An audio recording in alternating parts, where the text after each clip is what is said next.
बढ़ेंगी, ये सबसे बड़ा सवाल है। और संसद क्या ठीक से चलेगी, कामकाज ठीक से चलेगा, बिल पास होंगे जो कि जनता की अपेक्षाओं पे खरे उतरे। तो रिफ़र बैक करके हम हमेशा चलते हैं, इसलिए क्योंकि आवाज़ अड्डा एक सिलसिले में चल रहा है इस वक्त। तो आप कल हमने इसी पे चर्चा की थी कि अध्यक्ष के लिए चुनाव कराने से क्या मकसद है और ये क्यों कराया जा रहा है। तो आज ध्वनि मत से अध्यक्ष जी का चुनाव हुआ और वो बना दिए गए। मैं मानो साहब का मैं परिचय कराया तो ज़्यादा भूमिका इसलिए नहीं बनाता हूँ क्योंकि मैं एकदम क्या कहते हैं ओरिजिनल वर्जिन ओपिनियन लेना चाहता हूँ, बिना अपनी बात में कोई कहे हुए। हमारे साथ विजय त्रिवेदी जी हैं, बहुत ही वरिष्ठ पत्रकार हैं। साथ ही वरिष्ठ पत्रकार शिवकांत शर्मा जी हमारे साथ हैं, अंतर्राष्ट्रीय एजेंसी में बहुत लंबे समय तक काम कर चुके हैं। हर्षवर्धन त्रिपाठी जी और सेंटर फॉर पॉलिसी रिसर्च के सीनियर फेलो राहुल वर्मा जी हैं। आप सब लोगों का सर बहुत बहुत स्वागत है। विजय जी, मैं एक सवाल खाली आपसे पूछूं, उसके बाद फिर आप बताइएगा, ये आज डिवीज़न क्यों नहीं कराया? कल तो माहौल बन रहा था कि डिवीज़न कराया जाएगा, आज तो ऐसे ही हो गया सब काम। नीरज जी कल अपनी चर्चा हुई थी तो आपको याद होगा मैंने उस वक्त कहा था कि कुनबे को बचाए रखने के लिए वोटिंग नहीं हो तो बेहतर है, चुनाव नहीं हो। कल ये बात हो रही थी हमारी, तो वो चुनाव एक तरह से वॉइस वोट से चुनाव भी हो गया और वोटिंग भी नहीं हुई तो कुनबा भी बचा रह गया। लाज बची रहनी चाहिए ना, बंद मुट्ठी लाख की होती है। दोनों पक्षों ने ये सोचा कि बंद मुट्ठी लाख की रह गई और काम भी हो गया। आपकी बात तो थी कि डिसेंट का एक नोट जो था वो भी बता दिया और ये भी बता दिया कि अब हम कमजोर नहीं है। दूसरों ने भी बता दिया कि हमें कमजोर मत समझना। तो दोनों की बात भी पूरी हो गई, घर की जो मुट्ठी थी वो भी नहीं खुली, इज्जत भी बची रह गई। अब इसमें आप क्यों नाराज हो रहे हैं? सर, मैंने तो एक मासूम सा सवाल पूछा था कि जिस ताव के साथ आए थे कि डिवीज़न कराऊंगा, तो मैंने सोचा आज देखने को मिलेगा वो लाल रंग के नंबर डिजिटल वाले चमकते हुए, लेकिन ऐसा कुछ हुआ नहीं। खैर चलिए, अब हो गया तो हो गया। अब ये बताइए विजय जी, आज जो हुआ दिन के दौरान उसमें दोनों तरीके की चीज़ें आपने देख ली। हमने अपनी रिपोर्ट में बताया कि शुरुआत जिस तरह से हुई थी अंत वैसा नहीं हुआ। क्या ये मान लिया जाए कि संसद में शक्ति प्रदर्शन, रस्साकसी यही चलेगी? क्योंकि जिस तरह के माहौल में फिर समापन हुआ वो तो फिर वही देजा वू वाली कहानी हो गई, फिर से वही चलेगा। बहुत संभव है इसमें। ये आज तो ट्रेलर है, उसकी दो बड़ी वजह है नीरज जी। एक तो पिछले 10 साल से एक ही सरकार चल रही है, दूसरे हमारे पास जो लोकसभा अध्यक्ष साहब आए हैं ओम बिरला साहब, वो दूसरे कार्यकाल कर रहे हैं, और तीसरी जो सबसे इम्पोर्टेंट बात है वो ये है कि पिछले 10 साल के बाद सबसे मजबूत विपक्ष आया। वैसे तो मजबूत विपक्ष बहुत लंबे समय बाद आया, लेकिन इस 10 साल को भी देख ले तो पिछले 10 साल में तो विपक्ष था ही नहीं। पिछले 5 साल में तो विपक्ष के नेता भी नहीं थे, 10 साल में तो एलओपी भी नहीं थे, हमारे पास डिप्टी स्पीकर भी नहीं थे। तो इस बार वो एक बराबरी की नहीं कहना चाहिए, लेकिन फिर भी 293 और 234 के मुकाबले में आए हैं, तो थोड़ी ज्यादा ताकत है, थोड़ा ज्यादा जोश है। कांग्रेस जो है 52 से 99 पर आ गई है, 98 हो गए अब तो। आज तो समाजवादी पार्टी भी 37 पर पहुंच गई, 6 से 5 से। तो लगातार उनका नंबर बढ़ा है, तो वो उनको समझ में आया है कि अब हमारी ताकत है, जिसका आज बानगी आपने देख ली कि जिस तरह से आज बात हुई। आपने शायद ही कभी लोकसभा अध्यक्ष के चुनाव में इस तरह का रिएक्शन अपोजिशन की तरफ से देखा गया हो, जहां सीधा सीधा बधाई के साथ लोकसभा अध्यक्ष को चैलेंज किया गया। एक तरह से पूरे सिस्टम को चैलेंज किया गया है कि आप वो मत कीजिएगा जो आप पिछली बार कर रहे थे, आप सांसदों को बर्खास्त मत कीजिएगा, आप लोगों को मौका दीजिएगा, आप बिलों को पास कराते वक्त चर्चा कीजिएगा। तो वो तमाम तरीके का जो तेवर है वो विपक्ष का दिखाई दे रहा है। इसमें मुझे किसी में आपत्ति नहीं है, लेकिन ये जो बानगी है और जो सरकार ने कंटिन्यूटी दी लोकसभा अध्यक्ष को, वो ये बताती है कि ऐसे ही चलेगा साहब, हमारे पास बहुमत है, हम ऐसे ही चलाएंगे, हम सहमति नहीं बनाएंगे, आपको आना है तो हमारे साथ आ जाइए, हमने आपको कह दिया आप आइए तो आ जाइए। इसलिए हम प्रोटेम स्पीकर भी कन्वेंशन से दूर अलग तरीके से बना सकते हैं। और अब मुझे नहीं लगता कि डिप्टी स्पीकर को भी लेकर होगा, क्योंकि अभी डिप्टी स्पीकर की जब चर्चा होगी तो फिर से वही तनातनी होगी। कल राष्ट्रपति जी का अभिभाषण होगा तो फिर वहां से एक नया सुर जो है शुरू होगा। लेकिन विपक्ष ताकतवर है, इसलिए सरकार को समझना पड़ेगा कि वो भी अपने मूड को, अपने मोड को थोड़ा सा फ्लेक्सी करे। एक अच्छा काम हुआ है कि नए संसदीय कार्य मंत्री आ गए हैं किरण रिजिजू साहब, तो वो थोड़ा सा ज्यादा फ्रेंडली रहते हैं। वो कितनी मदद करते हैं, क्या कर पा रहे हैं, हालांकि अभी इस वाला जो फर्स्ट टेस्ट था उसमें तो उनकी बहुत नहीं चली, लेकिन वो तो राजनाथ जी और बड़े लोग देख रहे थे। लेकिन मुझे लगता है कि विपक्ष ताकतवर है और उसमें भी एलओपी राहुल गांधी बने हैं, जो इस जनरेशन के एग्रेशन वाले लीडर हैं। उनको आपने पिछले 1 साल में देखा होगा, वो बहुत एग्रेशन के साथ चलते हैं और मोदी जी से, प्रधानमंत्री नरेंद्र मोदी से तो उनकी कुछ खास दोस्ती है एग्रेशन को लेकर।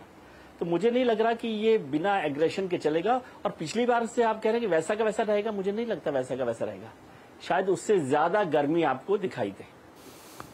ये जो भी आपने बात कही ना कि राहुल जी बन गए हैं अब एलओपी, विधान लोकसभा में विपक्ष के नेता, और नेता है प्रधानमंत्री जी। तो राहुल जी अपनी नई भूमिका में जो आ रहे हैं, शिवकांत जी आपके पास आ रहा हूं मैं, ये जो आज आपने दृश्य देखा पूरे दिन का, क्या आपको संकेत मिल रहे हैं विजय जी करें और ज़्यादा गर्मा गर्म बहस होगी?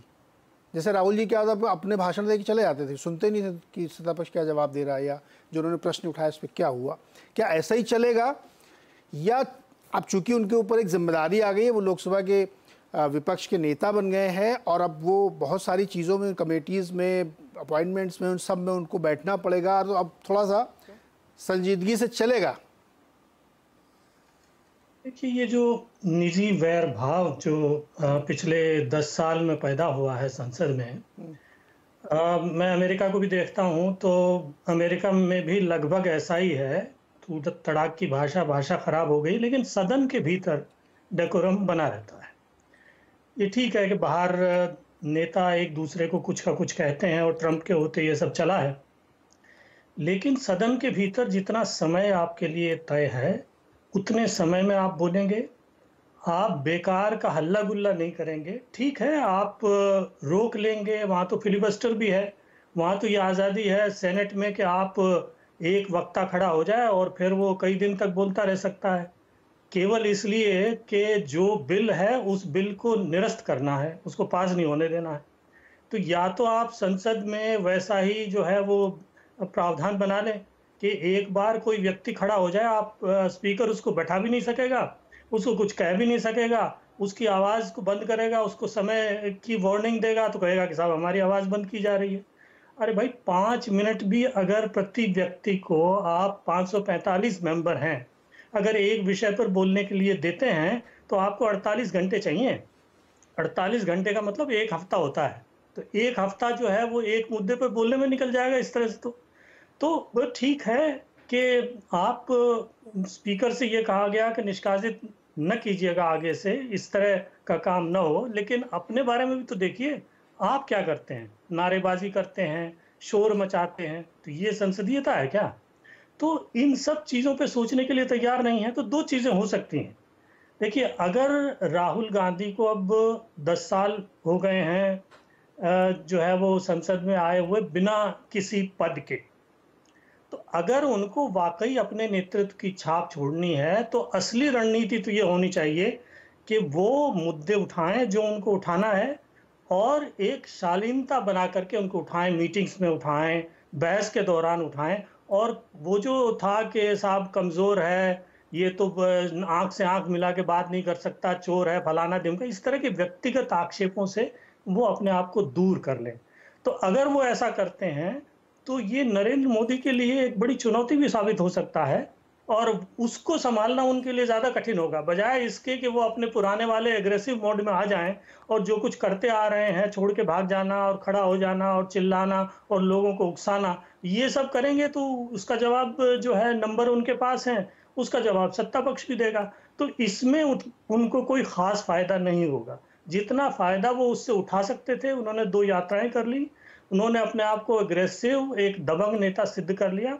अब इसके बाद उनको सिद्ध ये करना है कि वो एक कुशल विपक्ष के नेता और भावी प्रधानमंत्री भी बन सकते हैं, और वो तभी होगा जब वो समझदारी से काम लें, जिसकी मैं उम्मीद करता हूं, लेकिन अभी तक उसके लक्षण मुझे नजर नहीं आ रहे। अभी तक लक्षण नहीं जा रहे। विजय जी, एक छोटा सा कमेंट आपका राहुल पे, उसके बाद फिर मैं वर्मा जी के पास चलूँगा। लगता है आपको कि जैसा उम्मीद हम लोग कर रहे हैं कि सदन के अंदर अब एक ठीक ठाक चलेगा, राहुल जी तैयार है इस भूमिका के लिए? इसलिए राहुल जी पे ज़्यादा सवाल पूछ रहा हूँ क्योंकि सत्ता पक्ष का बिहेवियर हम लोगों ने 10 साल में देखा है। मुझे बहुत कम संभावना लगती है नीरज जी, माफ़ कीजिए, क्योंकि और अभी उनको एक बड़ी जिम्मेदारी मिली है। शिवकांत जी ने बहुत अच्छे से बात की। शिवकांत जी को बात सुनते या सुने राहुल जी और सरकार तो शायद बेहतर हो सकेगा, लेकिन मुझे इसकी संभावना कम लग रही है क्योंकि अभी एक नया जोश आया है। पहली बार पिछले 10 साल के बाद विपक्ष को एक ताकत मिली है और वो ताकत उनको लगता है कि बिना एग्रेशन के दिखाए पूरी नहीं हो सकती। वो वॉकआउट्स भी ज्यादा हो सकते हैं, वो सरकार को नहीं बोलने देने को लेकर भी हो सकता है। यदि उस ताकत को बिलों को पास करवाने में, बिल्स को स्टैंडिंग कमेटीज के पास भेजने में, सरकार पर अपनी बात के लिए दबाव बनाने में यदि इस्तेमाल किया जाए तो वो शायद बेहतर होगा। लेकिन वो दिखने में नहीं लगता ना सर। एंग्री यंग मैन तब होता है कि 2-4 ढिशुम ढिशुम ना हो जाए, तो ढिशुम ढिशुम के बिना एंग्री यंग मैन का हीरो नहीं बनता। और अभी अखिलेश जी भी वहां पर आ गए हैं, तो 2 यूपी के जो 2 लड़के हैं जिनके लिए आप बहुत वो किया करते थे, तंज किया करते थे कि यूपी के 2 लड़के क्या करेंगे, तो वो अब यूपी के 2 लड़के अपना दिखाएंगे कि देखिए नीरज जी हम क्या कर सकते हैं। तो मुझे लगता है कि अभी ये कम से कम ये सेशन, ये साल जो है ना, बहुत आसान नहीं होगा संसद का और बहुत गर्मी रहेगी। ये क्लाइमेट चेंज का असर यहाँ गर्मी का दिल्ली में तो दिख रहा है, वो पार्लियामेंट के अंदर भी दिखाई देगा कि वहां पर गर्मी जो है वो बढ़ी रहेगी। और मुझे इसकी संभावना बहुत कम लग रही है क्योंकि राहुल जी को लगता है कि एग्रेशन के साथ ही एग्रेसिव लीडर ही एक बड़ी जगह बना सकता है, जो उन्होंने इस पूरे इलेक्शन के दौरान की, और सरकार भी उसी जवाब में देना चाहती है। आपने देखा पहले ही दिन जो संविधान की कॉपियां दिखाकर आपने इलेक्शन में तैयारी की और एक ताकतवर लड़ाई भी लड़ी, उसका पहला हिसाब ही इमरजेंसी को याद करके प्रस्ताव पारित करके कर दिया सरकार ने। समझे, तो बराबरी की लड़ाई है। इसमें बहुत सारे मोरल ग्राउंड्स, बहुत सारी पार्लियामेंट्री जो प्रैक्टिसेस है वो थोड़ा सा दूर जा रही है। अब थोड़ा सा हंगामा देखिए अभी। Okay, Rahul Verma sir, parliament के अंदर का तापमान कुछ कम होगा, क्योंकि राहुल जी भी एक जिम्मेदारी के पद पर है,